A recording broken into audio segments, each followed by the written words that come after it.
A little treat for you guys before our interview comes out this week with 3 world champion coaches.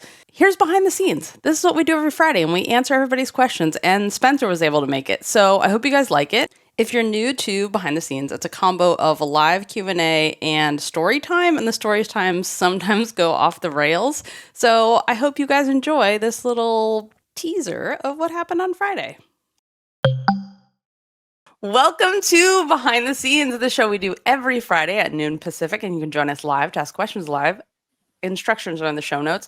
You can add it to your favorite podcast player so you can just listen on the go wherever you are, and instructions for that are also in the show notes. This show is PG-14 because of feelings! And thank you all so much for being here. A quick reminder, the live show tickets for Olympic trials are sold out, but you can get on the Eventbrite waitlist, and you can still get virtual tickets. There's still a way to attend virtually. Spencer, how's your week been? Not great. I mean, fine. It's been fine. Yeah.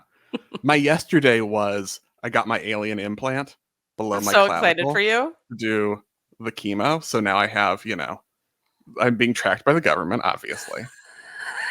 My neck is orange, but I was kind of working on washing it off before I was on camera. It worked kind of. Betadine. It means you're totally disinfected. Yeah.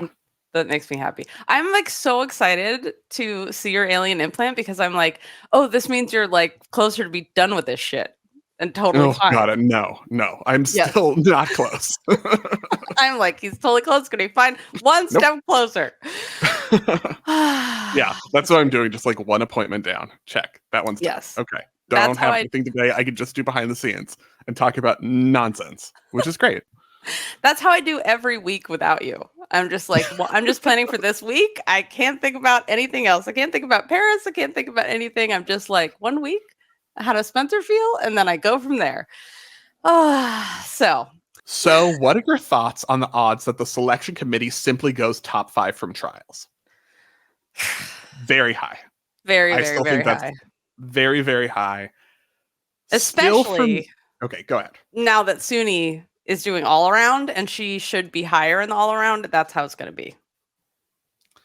Yeah. Still for me, the only situation I see in which they don't take the top 5 all around is if Suni doesn't make the top 5 all around, but she's like doing what she needs to do on bars and beam, but like falls on vault again or falls on floor or has some issues on those events. I could still see them doing it. I think even Sky with her Chung still needs to be top 5 all around. It's not what I would do. It's not what I think is advisable. But in terms of what I think is the most likely outcome, I still think, everyone is looking at that and saying, I need to be top 5 all around. Yep, I agree.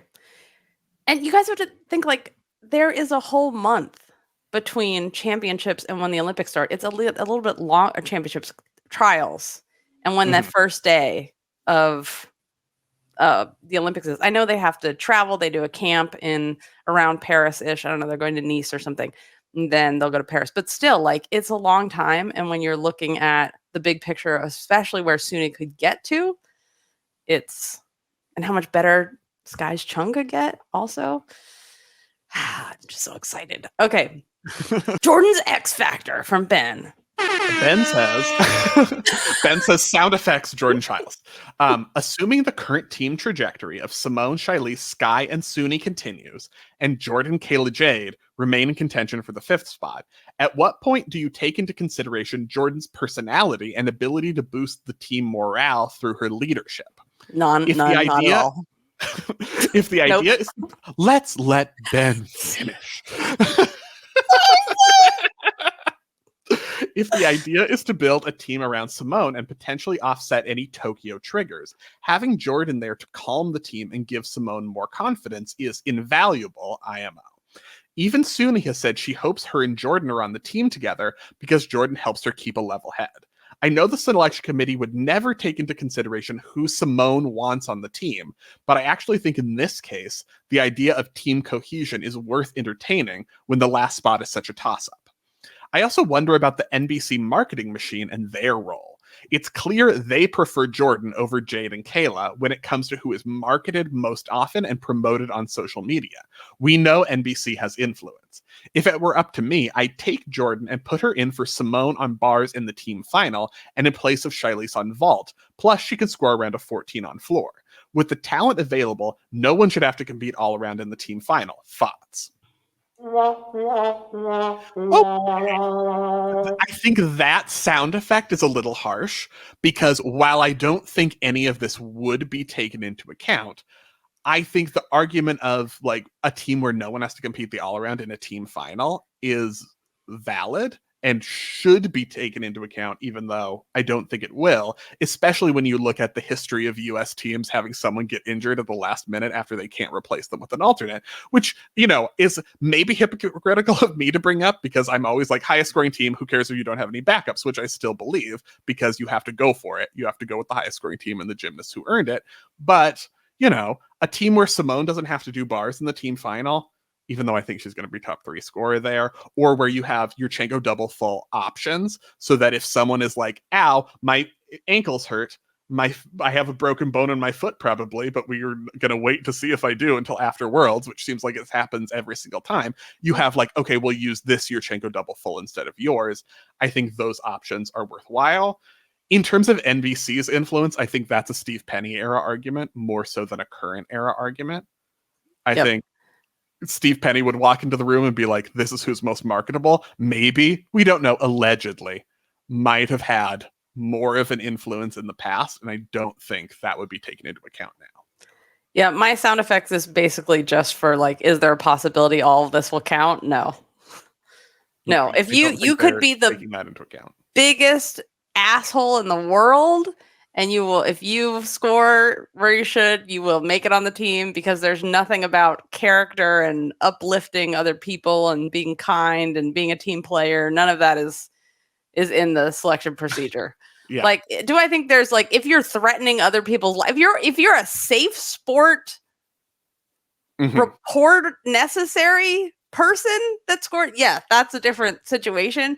But no, like, and I think this is also like if Jordan wants to make the team, what people like and what's marketable about her is her attitude at all times on camera. So like her not making the team and still being super positive and like doing her thing, it will make her even more marketable.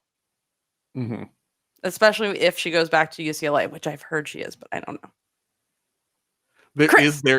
Chris says, is there any kind of appeals process for the US athletes? Nothing that's documented. And it's something that the USAG needs to address for going forward in terms of future cycles. Cause you compare to like, you know, as British. Many problems as there are with the British team selection and the British program, of which, you know, Becky Downey and her entire life and career, they do have an appeals process and they have something that you can submit. And for in the US, like you can submit things, you can submit a complaint about a team to the selection committee, but there's no official process in how that, you know, a timeline where that would be evaluated and the feedback and all of that. So I think that is still a blind spot in the US process that would need to be addressed. Yeah, the British team's already been named. It was like a week and a half ago, but you have to wait 2 weeks for the appeals process to be done until it's announced and before the athletes can say anything. Who's the choreographer from Kelvin? Kelvin says, do we know who choreographed Jordan, Sky, Kalia, and Suni's floor routines? The championship result published by USAG does not break out any artistry deductions. Can you comment on how their routines would be deducted from the artistry checklist perspective? Yes, all day long. I don't know who choreographs all the routines, though, but I'm happy to talk about the artistry checklist. Let's start with Jordan. So watching this routine at championships, I think I'm going to pull up the artistry checklist just so I feel like I can speak the most accurately about it. This is the one of her elite routines. This is the routine that has the most attention to involvement of the body parts. especially because there's that moment after the first pass in Jordan's routine where she does that like lean forward, extend the leg behind her, extend the arm forward. That's that very self-conscious artistry checklist moment of like, I'm involving the body parts, I am extending both a leg and an arm, like don't take those from me. So I feel like there's a little bit more of that in this Jordan routine.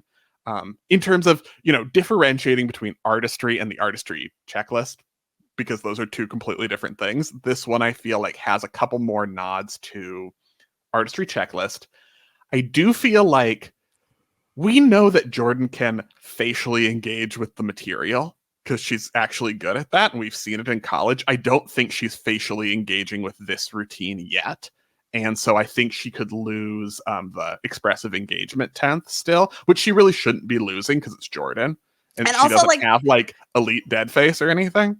And also like they don't want cheerleading facial engagement, which is why I feel like they especially emphasize these rules after 2016, because I feel like Lori Hernandez's final routine, which Lori Hernandez is fantastic and everything she does is perfect, but like I think her coach was giving her like do more cheer face, and that's what they don't want, just like ooh ah. But Jordan doesn't do that. In the words of Donatella, or smiling all the time, which is nothing. That is what you're supposed to remember. Smiling all the time is nothing. Exactly. So I think Jordan doesn't do that. Her faces are appropriate for the dance moves. So I think there could like, it doesn't have to be smiling. I'm saying like more like this is the theme. No, yeah. I mean, she does it to the theme. She doesn't just do cheer face or smiling all the time, which we've definitely seen some Belgian routines that have just been like, I'm pandering to the judges. My face is stuck like this. MDH. How much of the artistry checklist is the choreography and how much is the way the gymnast performs it? Almost all the way the gymnast moves. Yeah. It is about movement. Yeah. It's about the extension of your arm coming from the hips. It's about using your spleen enough. It's all of that stuff. It's about your engagement with the material. And then a little bit is like disconnected movements. But I think more so it's how you are moving rather than are you an artist.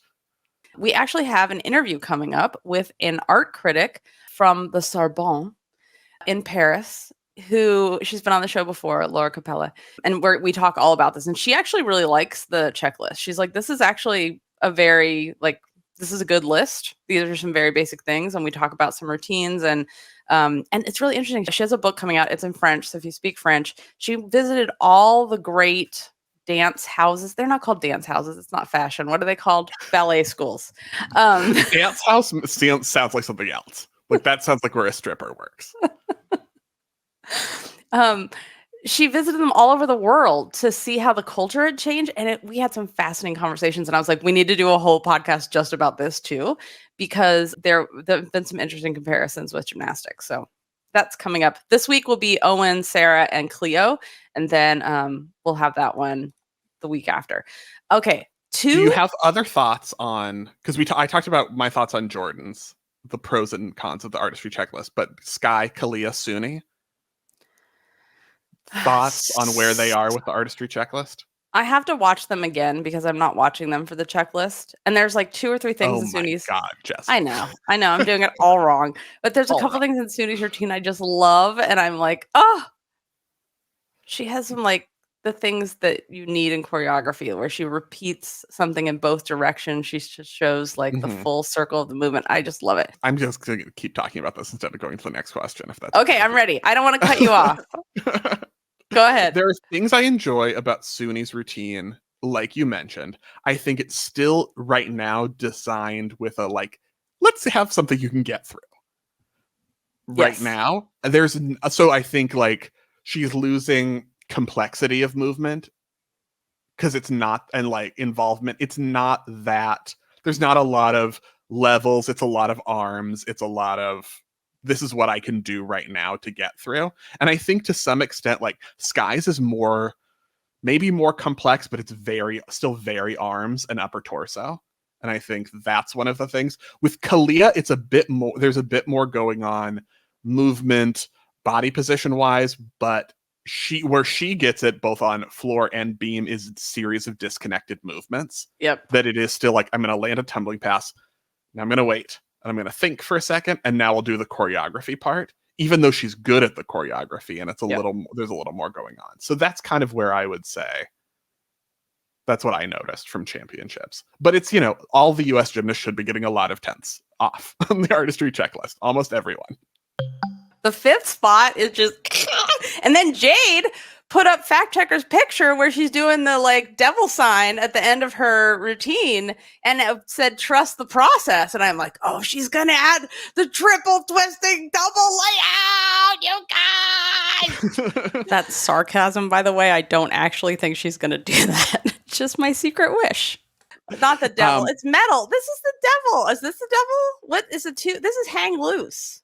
It's metal, but it's for those who are just listening. Jessica's doing, weird signs with her hands and just trying to decide what they all mean. Yeah, I think that something like that would be the most controversial team selection, where if you have, say, Hesley finishes 5th all around and Jade is behind her, but adds on vault and floor in a way that Hesley best events, best, most reliable scores are probably bars and beam on a team that would already be somewhat loaded there. I think you would have a really controversial team selection where the highest scoring team wouldn't be the one that they take by more than just a matter of a couple tenths. So it's possible. I hope they do look at the highest scoring team and make an adjustment based on that, but our precedent has not indicated that. So I don't know for sure, but my instinct is that the most likely thing is still top 5 all around. Also, I would like to say, I just looked it up, and yes, this is when you put all your fingers down except your pointer finger and your pinky and hold them up, that is sign of the devil, and it's also the metal sign. They're one and the same thing. She uses for floor music. That's what metal is. It's all one. So I'm not saying she's a Satan worshiper. They're not going to ban her. That was also the thing that the Texas University does. What's that one? Horns. The horns. Don't they hook? They do some kind of horn thing. Yeah, but I don't know. Get a gymnastics team and then maybe I'll learn it. Then we'll think about it. Let's deal with that. Read. Okay, so this is the thing that everyone's just wearing the evil eye just at everyone now, the necklaces and the giant evil eye. George says the guy who introduced the horns to heavy metal says it's actually a sign his Italian grandma made to ward off the evil eye. Yes, so this is what you do oh my God, you guys, it bothers me so. It seemed like the opposite of what you were saying. Yeah, but it is like, fuck you, evil eye. It's the devil back to your evil eye. It's like, boom, your lasers bounce off of each other. It's the wand fight between the Horcruxes spoiler alert if you haven't finished Harry Potter yet. But someone in here, I'm sure, has written a PhD on it because that's our listeners. Kathy says, it's called the Italian horn. My boyfriend is Italian and has one. Has a horn?